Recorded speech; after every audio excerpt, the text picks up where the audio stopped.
da atual Constituição do Brasil, está ali no artigo 212, estabelecendo que pelo menos 25% das receitas provenientes de impostos no nosso país, de estados e de municípios, obrigatoriamente têm que ser destinados à manutenção e ao desenvolvimento do ensino.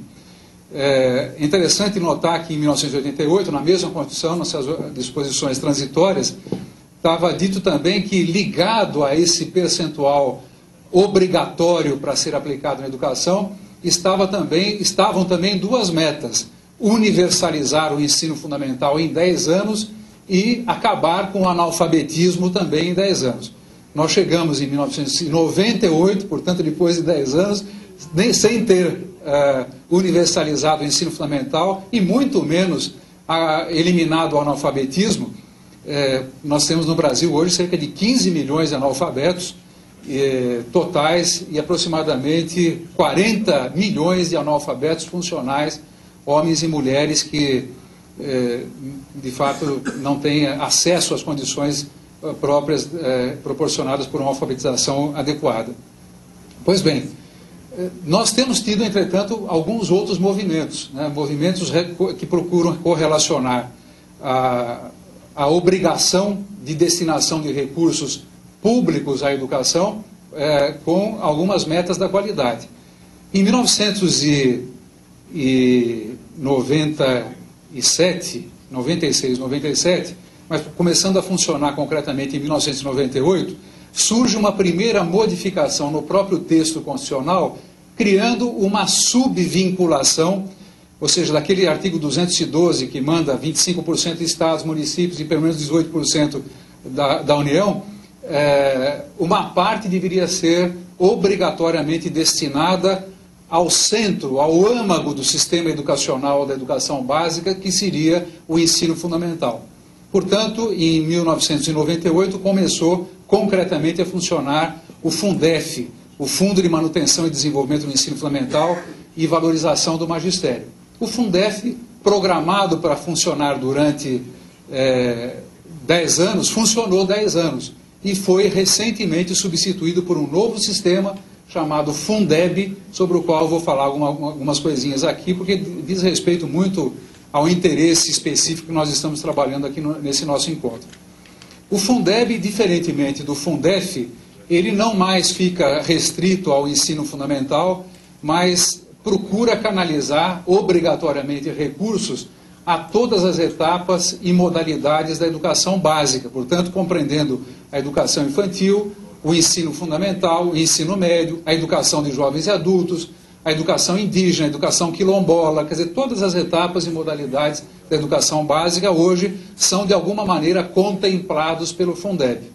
Ao contrário do que muita gente ainda pensa, o Fundeb não é um fundo do governo federal.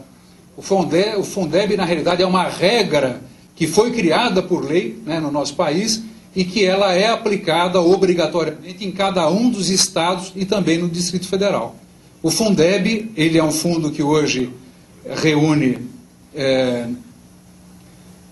aproximadamente 80 bilhões de reais, né? Ontem até foi baixada uma portaria recalculando, mas que nesse ano de 2009 tem a perspectiva de tocar, de alguma maneira,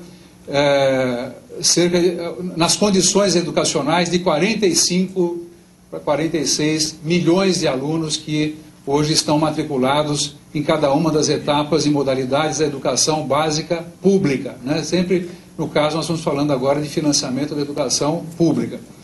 O que aconteceu?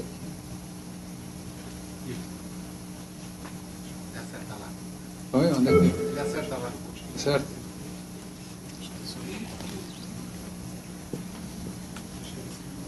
Ah, tá bom. Bom,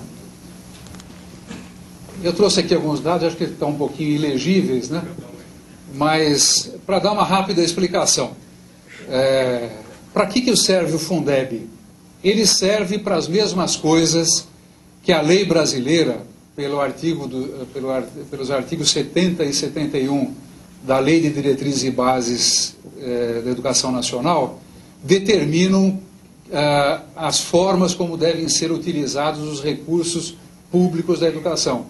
O artigo 71 da LDB diz que o dinheiro, o sagrado dinheiro da educação, tem que ser utilizado para pagar professores, pode ser utilizado para fazer formação adequada, né, tanto inicial quanto a formação continuada de professores. O dinheiro da educação serve para pagar funcionários de escola. Dinheiro da educação deve e precisa ser utilizado para construir, ampliar, adequar e manter os prédios e equipamentos escolares, todos eles, aquilo que está dentro das escolas. Né? Já não se pode mais ficar utilizando o dinheiro da educação para asfaltar ruas que chegam à escola, né, como se fazia no passado.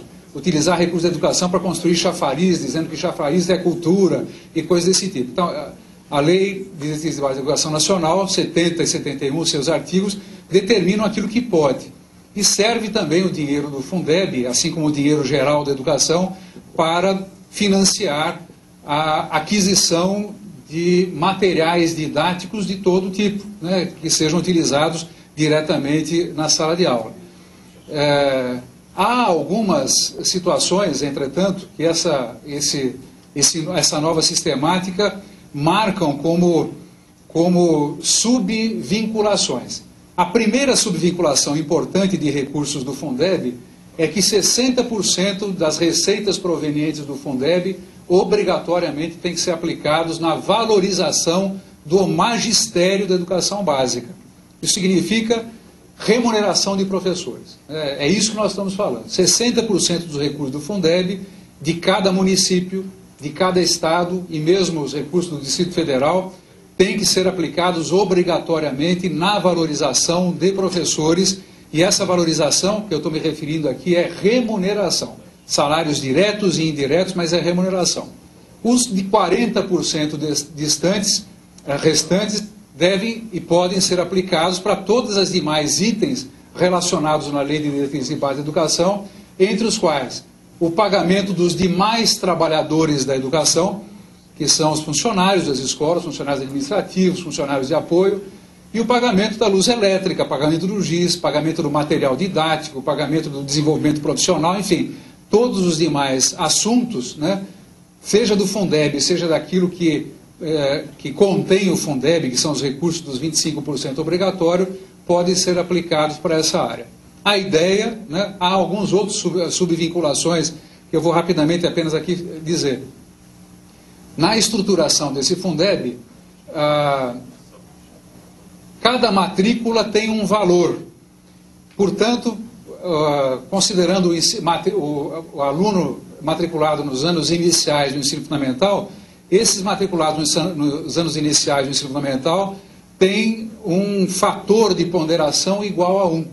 Entretanto, o aluno do ensino médio técnico, por exemplo, que é uma despesa muito maior, evidentemente, para fins de distribuição dos recursos do Fundeb, ele vale 1,25%. E aí vai, cada etapa, cada modalidade de educação básica tem fatores de ponderação que, de alguma maneira, regulam os esforços e incentivam também os esforços do poder público em relação à atuação em algumas áreas.